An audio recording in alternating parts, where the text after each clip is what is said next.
আসসালামু আলাইকুম সুপ্রিয় শিক্ষার্থীবৃন্দ। আজকে আমার এই ভিডিওতে থাকবে বাংলা ক্লাস 9 এর সিলেবাস। আর আপনারা আমার ভিডিওগুলো দেখেন ঠিকই, কিন্তু কোনো লাইক দেন না, কোনো সাবস্ক্রাইব করেন না, এটা তো ঠিক না। আমার এই ভিডিওটা লাইক এবং সাবস্ক্রাইব করবেন প্লিজ। বার্ষিক সামষ্টিক মূল্যায়ন নির্দেশিকা 2024, বিষয় বাংলা, শ্রেণী নবম, বার্ষিক পরীক্ষা পাঠ্যক্রম প্রথম, বিভিন্ন মাধ্যমে যোগাযোগ করি 1 থেকে 14 পৃষ্ঠা পর্যন্ত। 2, দ্বিতীয় অধ্যায় প্রমিত ভাষা ব্যবহার করি 15 থেকে 33 পৃষ্ঠা পর্যন্ত।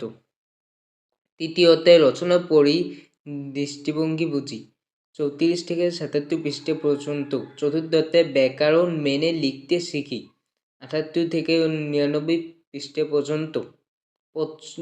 পঞ্চম অধ্যায় বিবরণমূলক ও বিশ্লেষণমূলক রচনা লিখি 100 থেকে 112 পৃষ্ঠা পর্যন্ত। ষষ্ঠ সাহিত্য পড়ি, সাহিত্য লিখি 113 থেকে 122, 139 থেকে 149, 136 থেকে 171, 180 থেকে 192।